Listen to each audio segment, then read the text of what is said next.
Okay, I'd like to call the meeting to order, please.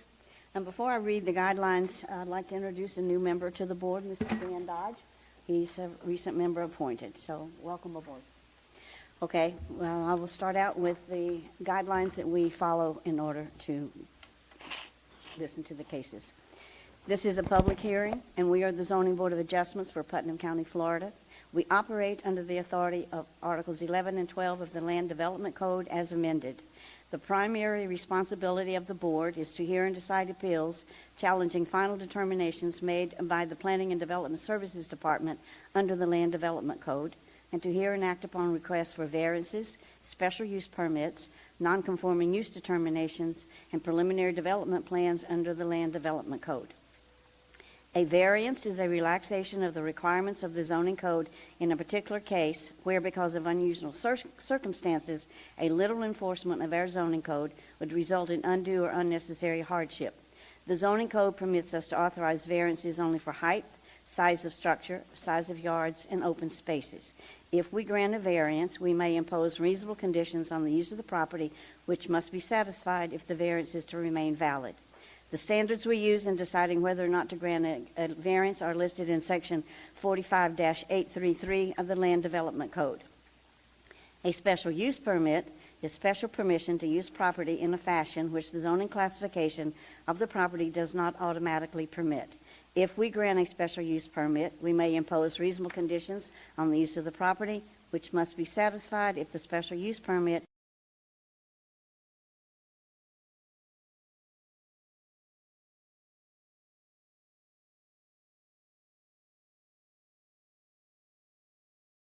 The standards we use in deciding whether or not to grant a special use permit are listed in Section 45-1083 of the Land Development Code. Procedurally, we will call each case by name and number. A member of the staff will then briefly explain to us the nature of each request. We will then take any comments from the applicant or their representative, followed by any public comments concerning the request. Please direct all comments and statements to the board and not to other people in the audience. Before speaking, we will ask each person to be recognized, come forward to the lectern, and identify his or herself by name and address. After all persons wishing to speak have been heard, we will entertain a motion from the board. The motion will be voted on by board members and become a final order. Any decision made by this board can be appealed to the circuit court. However, any appeal must be filed within 30 days after the Board of Adjustments has rendered the final order which is being appealed. Are there any questions? Okay, before the first case is heard, all of those wishing to speak today need to be sworn in. So will the notary please administer the oath?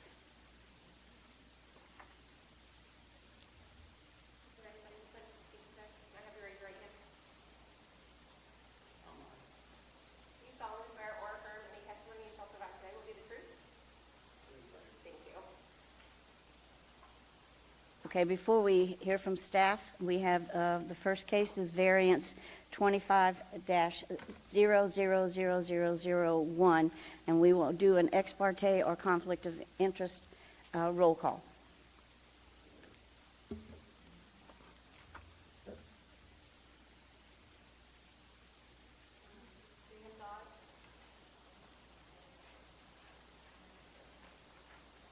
I have no conflicts. No. No. No.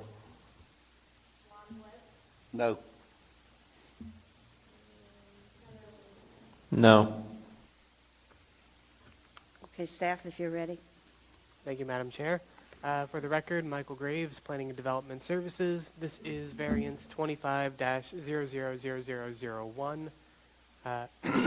The applicant is Sam's 3 LLC. The agent is Michael Nix of Vertical Bridge LLC. The location of the property is 2680 South Highway 17 in Crescent City, a property approximately 4.94 acres in size that has mixed zoning between agriculture and commercial 2, with a future land use of agriculture. The request is to allow a reduction in setbacks from 750 feet to 350 feet, a total of 400 feet reduction on the aforementioned parcel. for a 220-foot tall communication tower. Let's see.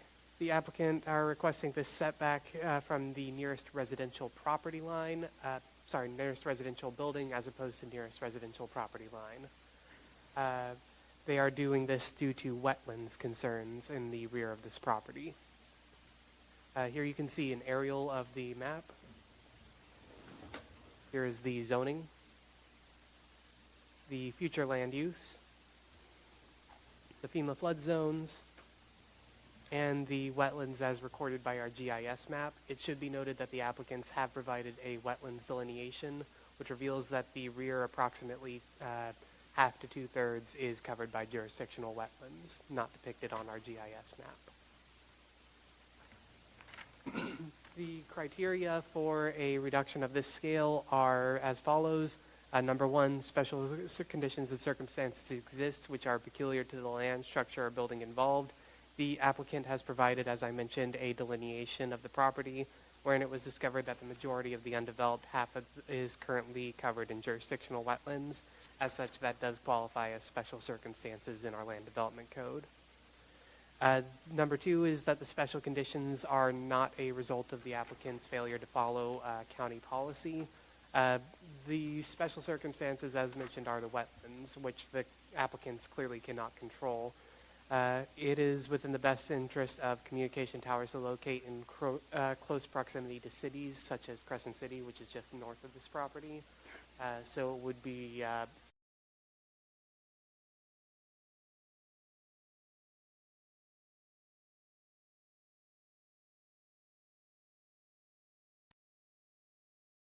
the code. Staff cannot fully say that granting of this variance shall not be considered granting special privilege to the applicant. There are additional criteria that must be met for the communication tower, which the applicant fails to meet in full.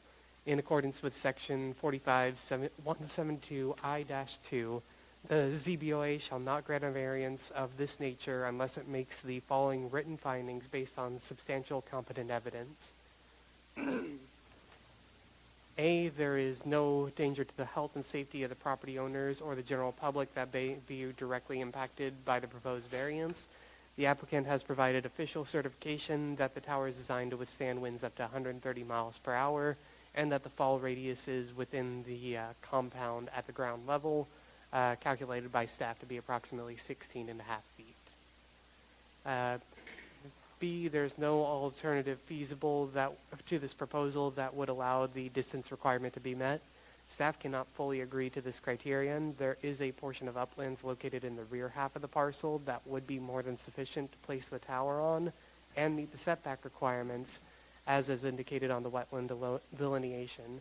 If alternative access could be obtained, the setback could be met.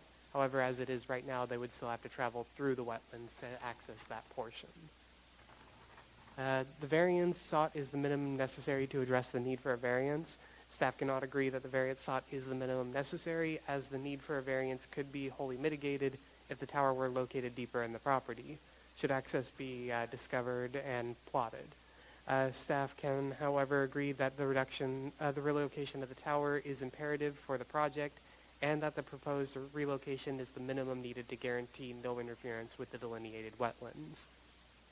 The location of the proposed communication tower is in relation to the existing structures, trees, and other visual buffer, minimize to the greatest extent reasonably any impacts on the affected residentially zoned property.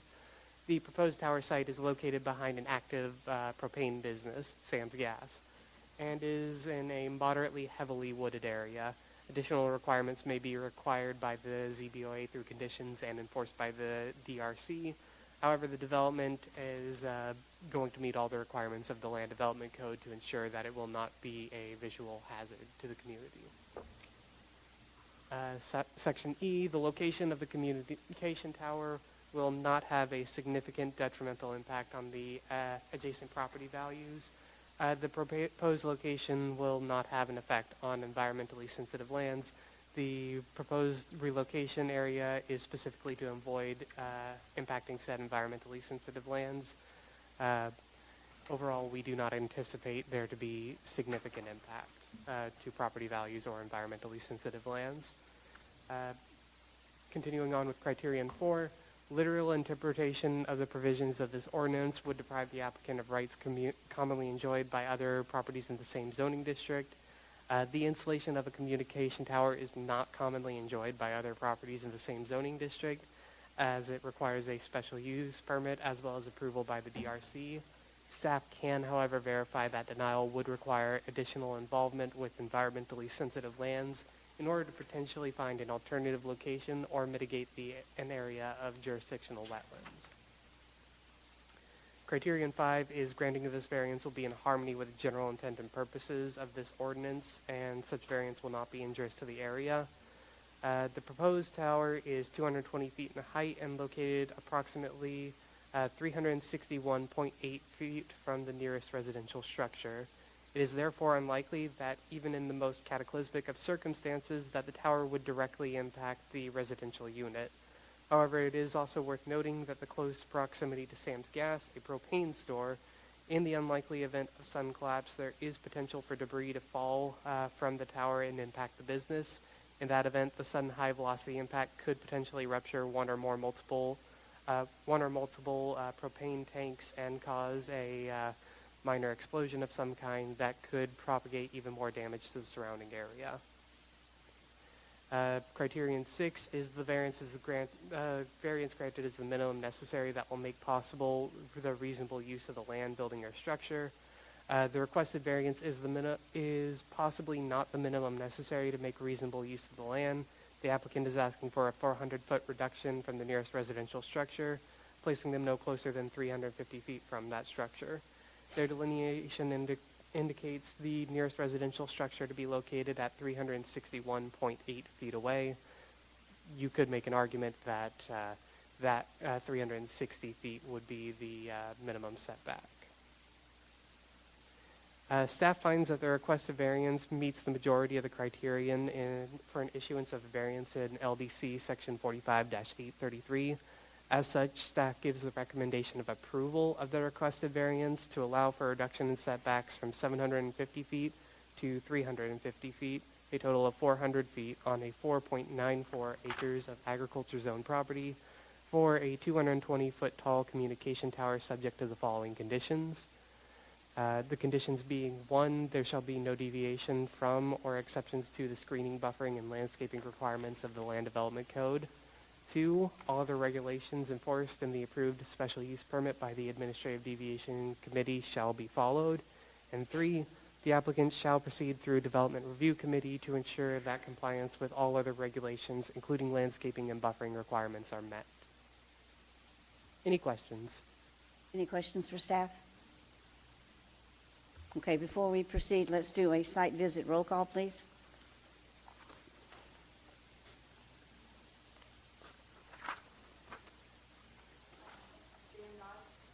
No. Yes. Yes. Yes. Yes. No. Okay, next is Michael Nix. Would you like to come forward and address the board? Since you're the representative. Oh, just come on up and talk to us so we can get this on record. It's hard to hear. Sorry about that. No, it's like Michael had said earlier, we had attempted to put the cell tower. Okay, so you're not are you Mr. Nix? Yes. Please state your name and address for the record then. I'm Michael Nix. My address is 3132 Winding Pine Trail in Longwood, Florida. Okay, now, Sorry. please move the mic so everybody can hear you. Thank you. Protocol, sorry. But just to let you guys know, we had originally intended to put the tower back in the back part of that parcel due to the wetlands that surround it. What we found is it's at the wetland, it's an upland area. There's actually an upland island back there. So we would have to traverse through environmentally sensitive lands.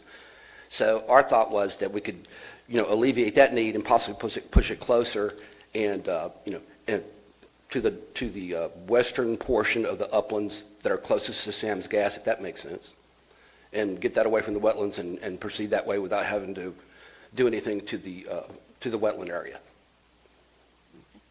Any questions from staff? Staff for Mr. Nix? I have a question. How long has the applicant owned the parcel? That's a good question. I don't know. I would assume for many years, And was it anything previously, or has it always been vacant land? always vacant. Okay, thank you. Okay, any other questions? All right, thank you, sir. Thank you. All right, is anyone in the audience wishing to come forward and speak in favor of this application? No one's coming forward? Anyone in the audience like to come and speak in opposition? Okay, no one is coming forward, so at this time, we'll close it to the public and open it up for board motion and discussion. Madam Chairman, I move we approve variance 25-0000001 as it meets the criteria for variance required by Section 45-833 of the Putnam County Land Development Code, with the conditions recommended by staff, and authorize the chair to sign the final order. Second. Okay, we have a motion second to approve variance 25-0000001. Any other further discussion? If none, all those in favor, please indicate by raising your right hand. 1, 2, 3, 4, 5, 6. All opposed, like sign, motion carries 6-0. However, your application has been approved, but there is a 30-day appeal process. So if there's any problems or questions, please work close with staff, and good luck. Thank you.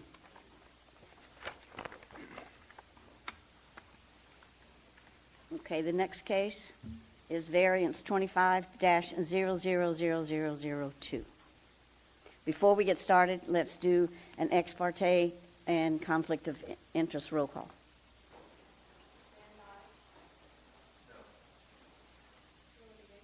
No. No. No. No. No. Okay. All right.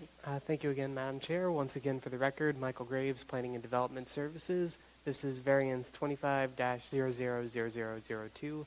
Second verse, same as the first.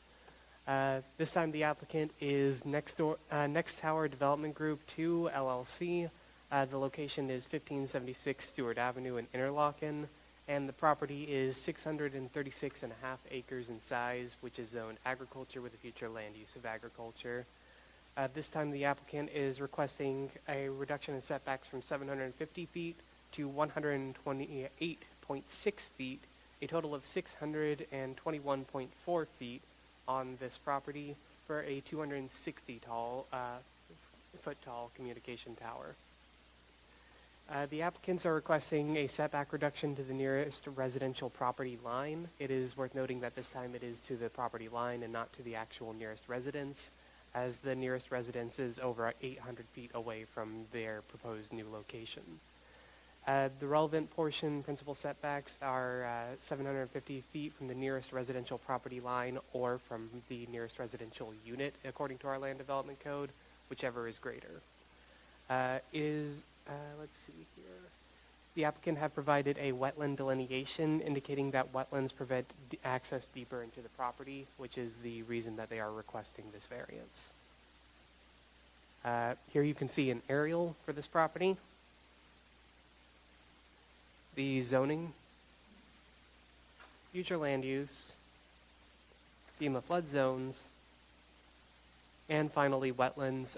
Our GIS map is, of course, never 100% accurate on the location of wetlands. Their delineation has indicated a greater presence of wetlands. Special conditions and circumstances exist which are peculiar to the land, structure, or building involved. There is special circumstances on this property in that it is in a close proximity to an underdeveloped residential district that causes conflict with the code language in regards to the setbacks. Towers greater than 100 feet in height must be set back 750 feet from the nearest residentially zoned property line. Combine that with the wetlands, and that is where their issue arises. The applicants have special circumstances in that the property is directly adjacent to the undeveloped portion of Interlaken Lake Estates Unit Number 16, and that they are not responsible for the development of this subdivision or its residential zoning. in a very remote part of the county that is surrounded by agriculture zoning district. They are not responsible either for the development of wetlands on their property, as that is an act of nature. Granting of the variance requested will not confer the applicant any special privileges. Staff can once again not say that granting this variance shall not be considered special privilege to the applicant. There are additional criteria, as mentioned before, that must be met for communication towers, which the applicant fails to meet in full. The following subjections are those additional requirements. There is no danger to the health and safety of property owners or the general public that may be directly impacted by the proposed variance. The applicant has provided official certification that the tower is designed to withstand wind gusts up to 127 miles per hour and has a certified document indicating a theoretical approximately 10-foot fall radius due to a design weakness between braces at 240 and 250 feet. As such, staff must accept this documentation as evidence that there is no danger to the public health or safety with this development. There is no feasible alternative to the proposal that would allow the distance requirement to be met. This is where staff can once again fully not agree with the criterion. The proposed development is on a property that is 636 acres in size, and according to staff maps and the National Wetlands Mapper, less than 1/4 of this property is in jurisdictional wetlands. Furthermore, the applicant has only provided a partial delineation of the property, namely around the proposed and original locations for the tower. The variance sought is the minimum necessary to address the need for a variance. Once again, staff cannot verify compliance with criterion B and therefore not with criterion C either. As if there is a more feasible location, then there would be no need for a setback at all, setback reduction at all. The location of the proposed communication tower in relation to the existing structures, trees, and other buffers is minimized to the greatest reasonable extent any impacts on affected residentially zoned property. The applicant is proposing a buffer of bald cypress and wax myrtle trees around the perimeter of the build area to provide visual screens to the tower's base. Additional requirements may be requested by the ZBOA through conditions and enforced by the DRC. The location of the communication tower will not have a significant detrimental impact on adjacent property values and any property formerly designated by the comprehensive plan as environmentally sensitive. The proposed location will not have an effect on environmentally sensitive lands. The proposed relocation area is specifically to avoid impacting said environmentally sensitive lands. Going back to the main criteria, criterion 4, literal interpretation of the provisions of this ordinance would deprive the applicant rights commonly enjoyed by other properties in the same zoning district. The installation of communication tower is once again not commonly enjoyed by other properties in the same zoning district. It requires a special use permit as well as approval by the DRC. Staff can, however, verify that denial would require additional involvement with environmentally sensitive lands in order to potentially find an alternative location or mitigate an area of jurisdictional wetlands. Granting of this variance will be in harmony with the general intent and purposes of this ordinance, and such variance will not be injurious to the area involved. The proposed location is sufficiently far away from the nearest developed dwelling at approximately 870 feet away. Furthermore, the applicant has proposed a vegetative buffer around the base of the tower to reduce visual impact, which will be further reviewed and regulated by the DRC at time of review. The variance granted is the minimum variance that will make possible reasonable use of the land, building, or structure. It is unknown if the requested variance is the minimum needed to make possible the use of the land. However, staff are able to say that this is the minimum possible to ensure no further impact on environmentally sensitive lands. Staff finds that the requested variance meets the majority of the criteria required for issuance of a variance in LDC section 45-833. As such, staff recommends approval of the requested variance to allow for a reduction in setbacks from 750 feet to 128.6 feet, a total of 621.4 feet on a 636-acre parcel of agriculture zone land that for a 260-foot tall tower, communication tower, subject to the following conditions. Number 1, there shall be no deviations from or exceptions to the screening, buffering, and landscaping requirements of the Land Development Code. And number 2, the applicant shall proceed through Development Review Committee again to ensure compliance with all other regulations, including landscaping and buffering requirements. Any questions? Do we have anyone questions for the staff? I just have a question. This particular tower was approved in '23, correct, of the site? Was it because of the additional wetlands that prohibited them from starting, or even the site that they had chosen before? According to conversations staff has had with the applicants, we are aware that there are no wetlands directly on the proposed location. However, there are wetlands that surround it. It is another case of an island that were not discovered until after they had gotten approval for the tower from their first development review committee. They are attempting at this point to not have to travel through wetlands or mitigate a portion of wetlands. Okay, I just wanted a little clarification on it. Thank you. All right, at this time, let's do a site visit roll call, please. No. Yes. Yes. Yes. Yes. Yes. Okay. Would the representative, I guess, from Next Tower Development Company like to come up? For the record, please state your name and address. Yes, ma'am. Excuse me. My name is Robert Volpe. My address is 119 South Monroe Street, Suite 500 in Tallahassee. Thank you for allowing me a chance to speak here on behalf of Next Tower Development Corporation. And yes, you're correct. Back in 2023, I was here in front of you, and you approved the special use permit for this site. Since that time, through the wetland delineation process, the original location of the site is an island. There are wetlands that would have to be traversed. And the wetland permitting process through the Army Corps of Engineers and DEP has been in flux for years. It's a very difficult process, and this variance would allow no wetland impacts and an alternative location on the property. Mr. Graves did a wonderful job of going through all the criteria, so I won't dive into all of that. But just a little bit more on this property. It's owned by Roberts Land and Timber Company. It's 636 acres. The location of the tower is based on the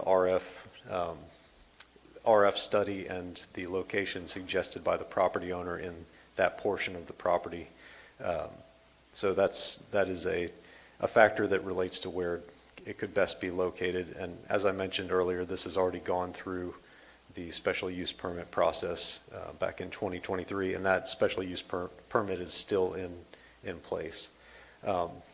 Mainly, this would allow the approval of this variance would allow development of this tower without impacting wetlands, and actually there wouldn't be any environmental impacts. We've looked at the other possible environmental impacts, so it avoids floodplains and species and others. And also, as Mr. Graves said, we have agreed to the buffering, vegetative buffering around the tower site. There are no residences around the tower. The closest residence is over 800 feet away. So there would not be any impact to any existing residences. I'm happy to answer questions, and also Mr. Joel Russo from Next Tower is here to answer questions if you have them. Thank you. Any questions from the board? Okay, thank you, sir. Thank you. Is there anyone in the audience wishing to come forward and speak in favor of this application? No one's coming forward. Anyone wishing to speak in opposition? No one is coming forward. So at this time, we'll close it to the public and open it up for board motion and discussion.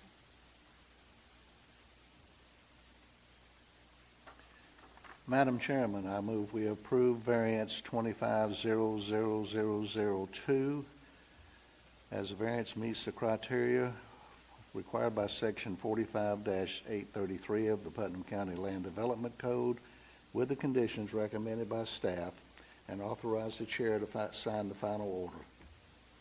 Second.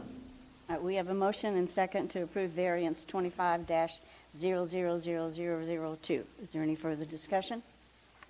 If none, all of those in favor, please indicate by raising your right hand. 1, 2, 3, 4, 5, 6. Motion carries 6-0. Just a reminder, there is a 30-day appeal process, and good luck in your adventure. Thank you.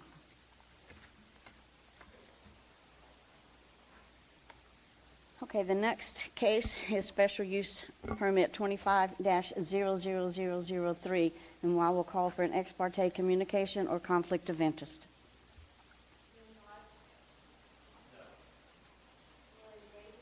No.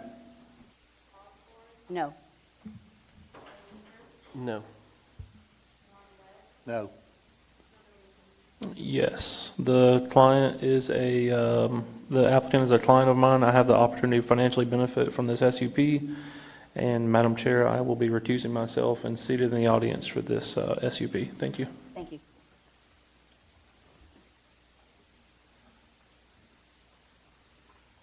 Okay, staff is ready. Thank you once again, Madam Chair. For the record, Michael Graves, Planning and Development Services. This is, as mentioned, special use permit 25-000003 for Floridian Holdings LLC. The application is a 12 plus or minus acre borrow area to be reclaimed as an artificial pond in the agriculture zoning district. The application, as mentioned, is Floridian Holdings LLC. The location is 533 County Road 309 in Palatka, Florida. The future land use is a mixture of agriculture and rural reserve. The property is approximately 94.59 acres in size and is currently vacant. Land Development Code Section 4572E7 allows for a special use permit for the development of a large-scale borrow area in the agriculture zoning district. Here you can see an aerial of the property right outside of Palatka. Here you can see the future land use and how it splits in half. Here's the zoning. Here are the wetlands. Here is the flood zone. And here are the criteria. Criterion A, the use is consistent with a comprehensive plan and meets all concurrency requirements. The property's future land use classification is split between agriculture and rural reserve. Both of these designations allow for low-intensity agricultural purposes and activities and resource-based recreation. The project is not part of any larger plan or development. The pond will be stocked with fish and could be considered a resource-based recreation of a private fishing facility or otherwise low-intensity agriculture development. Criterion B, the use is allowed as a special use in the zoning district in which the property is located. The proposed use is allowed as a special use in the agriculture zoning district. The proposed development will conform with all the applicable regulations of the Land Development Code. The parcel already meets all the requirements for the agricultural zoning district, and any new developed buildings will be required to pass development review committee before build permits will be issued. Ponds over 5 acres in size and borrow areas over 1/8 of an acre in size are required to obtain a special use permit in the agriculture zoning district. The applicant is following all the correct procedures to have their pond and borrow area. Special use will not adversely impact or unduly restrict the enjoyment of permitted uses in the surrounding area. The proposed borrow area and reclaimed pond is unlikely to have any major negative impacts on the local area. Dirt is being transported near directly across County Road 309 and being spread to prevent flooding or other neighborhood properties. The special use will not substantially diminish or impair property values in the area. The proposed development is not anticipated to do so, nor impede the orderly development of or improvements to the surrounding area. The proposed borrow area and pond is planned to be set back far enough away from the property line that it will not be visible to neighboring properties. E and F kind of run together. Adequate access roads, on-site parking, on-site loading and unloading, and drainage will be met. Adequate measures have been taken to provide ingress and egress to the property that are designed in a manner to minimize traffic impacts on local roads. No parking or unloading have been proposed for this development, as none are required. Drainage will not be impeded with development, as the natural surrounding flow patterns will be maintained. Ingress and egress to the property will not be changed. The only access is through County Road 309, a major collector road. Local roads will not be impacted. The proposed private pond will have no significant impact to traffic. Oop. Forgive me, technical difficulties.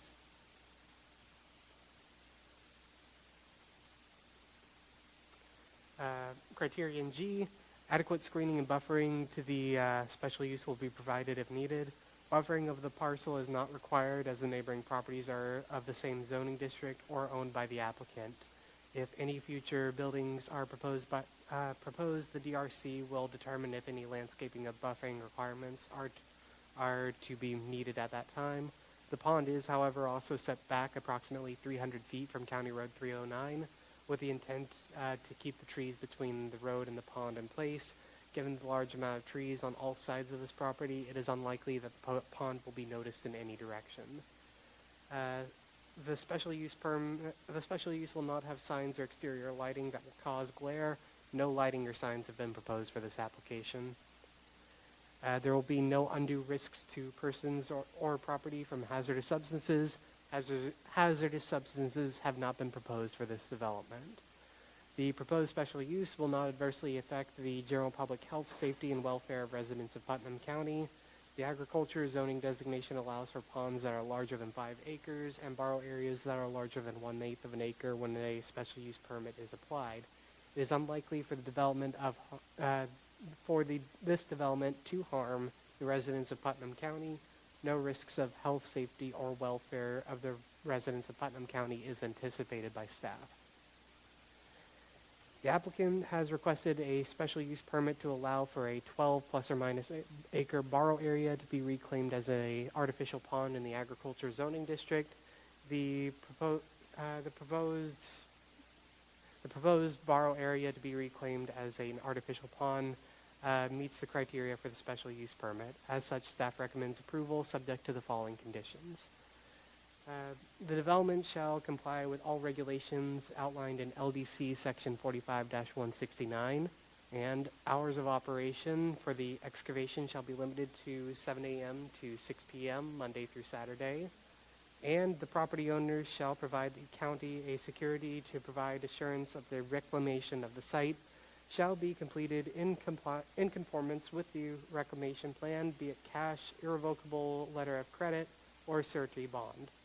The security shall be no less than 110% the cost of reclamation as determined by the Public Works at DRC, and the development shall be reviewed and require approval of the DRC, and no further removal of dirt from this property shall be permitted without another special use permit and DRC review, and the development shall comply with all additional regulations enforced by the DRC at time of review.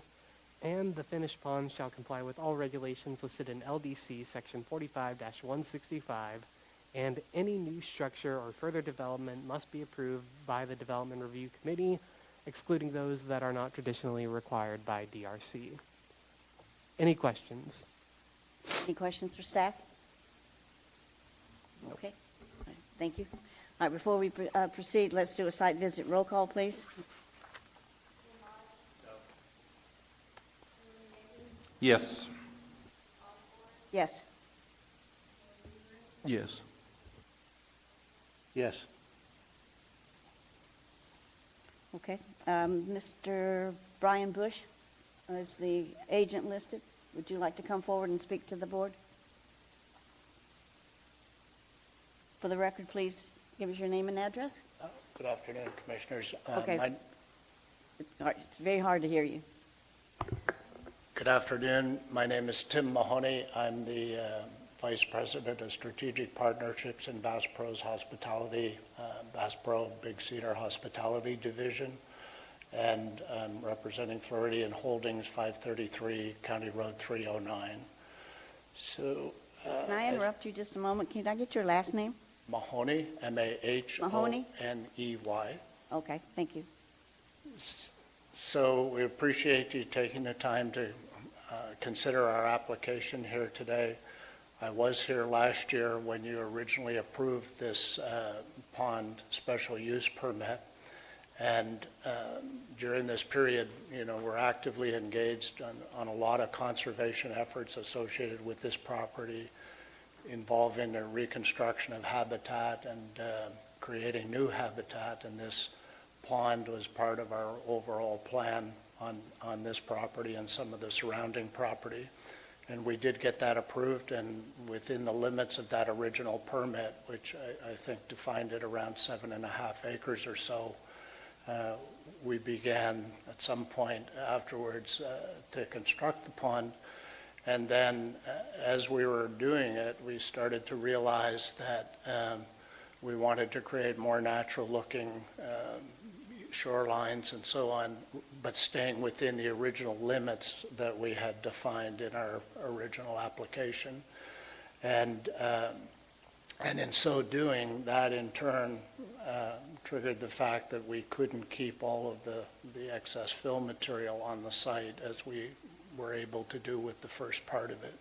So as a result, we've come back and asked for this modification to be able to increase the pond size to adjust the shoreline within our original limits and transport that material across the road where we have other property, and subject to further review by the DRC in how we would place that, but we feel that we can do that without any impact whatsoever, that should be able to be accommodated without being noticeable, because we do have a fairly large area there where we can spread it out. So we've been heavily committed to restoring habitat in this entire area, not just on this property. I mean, everybody knows that we come here to fish the St. Johns River, that it's a beautiful area.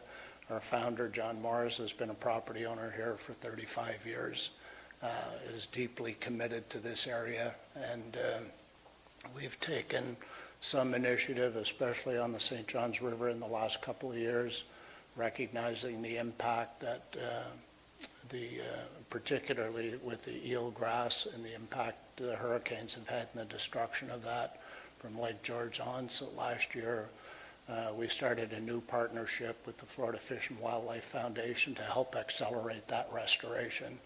And so we've committed to a 3-year partnership with them to really bring the resources that they need to accelerate that. And I think this year, everybody knows, or last year in -- was the first time we've been able to have a fishing tournament on this, just because of the impact of those types of things. So we have a strong connection to this area, and a future commitment to continuing it. Love Putnam County and what this brings to Florida, which is one of the most important, fishing areas. Florida is definitely number one for fishing in the country, and it's the largest saltwater consumer of saltwater boats in the country. So it's just a very, very important area for us, and we appreciate you giving consideration to allowing us to be able to expand the pond. If you have any other questions, I'd be happy to answer about specifics that. Any questions? Okay, guess not. Thank you sir. very much. At this time, is there anyone in the audience wishing to come forward and speak in favor of this application? No one is coming forward. Anyone in the audience wishing? Just a minute, I don't know whether. Excuse me, sir. Were you sworn in? Yes, I was. Okay. Are you going to speak in favor of the application? I'm in favor of it, Okay, but I well- just had some questions I'd Well, like to then, would you please come to the podium and give us your name and address for the record? Yes, my name is Benjamin Smith. I live at 105 Hires Road in Georgetown, Florida. Okay. The question is, they did get approval to do a 7 or 7.5 acre pond about a year ago, I guess is Mr. what I heard. Smith, please talk to us. Okay, I'm sorry. I do see that they had that and that was done, and now they're asking for an additional amount to make it a 12-acre pond, or 12.5 acres, whatever size that may be. And I did hear a comment from this gentleman over here that the property future use was going to be agriculture, and what was the other? I had a little trouble hearing that. Rural residential, sir. Rural residential and agricultural for the future use of that property. Yes, sir. Okay. being a resident and seeing everything developed and hearing the rumors, and they are strictly rumors about what could possibly go in there, the majority of the people seem to think that there would be a resort of some sort in that area, which I'm not against that whatsoever, but if it's zoned agricultural, that would not allow them to have a resort on that particular point. Is that correct, to that parcel of property? Not necessarily, no, sir. They could always apply for a rezone That's to what I a thought. higher Okay. density if they wished. The future land use also does not necessarily limit what they can and cannot build there. It's more to determine density and requirements. I understand. It's, what I was thinking is if the shoe doesn't fit, then we'll change it later. So they could probably come back later and ask for another zoning variance to get that done, is the way I understand that. Is that correct? If there's anything that's additional, the staff would know as far as the procedure. More or less, if they were wanting to, say, do a resort there, most likely we would require some kind of planned unit development, which is a specific zoning type that would allow them to have that resort there and nothing else. When it comes to the future land use, not necessarily allowed in agriculture. I would have to review the code to figure out exactly what it would be allowed in.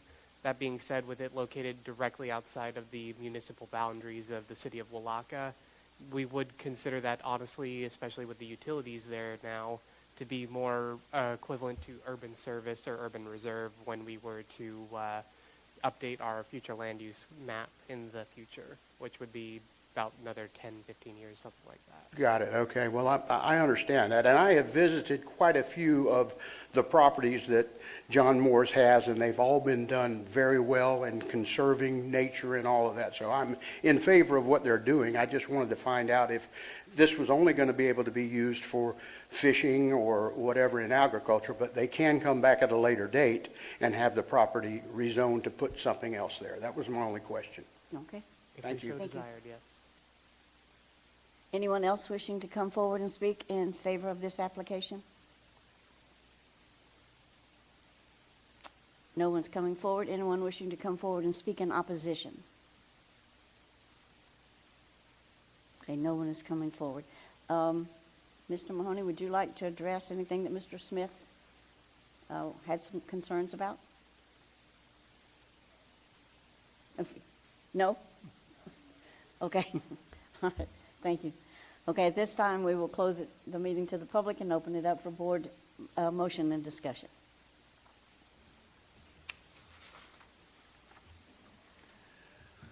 Madam Chair, I move we approve special case number 2500003 as the request meets the criteria for a special use permit as required by section 45-1083 of the Putnam County Land Development Code, with the conditions the staff put forward, and authorize the chair to sign the final order. Second. We have a motion and second to approve special use permit 25-000003. Is there any further discussion? If none, all of those in favor, please indicate by raising your right hand. 1, 2, 3, 4, 5. Motion carries 5-0. There is a 30-day appeal process, so just make sure that you work close with staff. All right, thank you, sir. And Mr. Winkleman, you're going to join us back? Okay, the next thing on the agenda is the minutes for February 19th, 2025. Has everybody had a chance to read them? Move to be approved as presented. Second. We have a motion and second to approve the February 19th, 2025 Zoning Board of Adjustment meetings. All those in favor say aye. Aye. All opposed? Motion carries 6-0, I'm sorry. Anything else to come before the board? All right, how about a motion from somebody to adjourn? All right, we have a motion to adjourn. All of those in favor, say aye. Aye. All right, we stand adjourned. Thank you.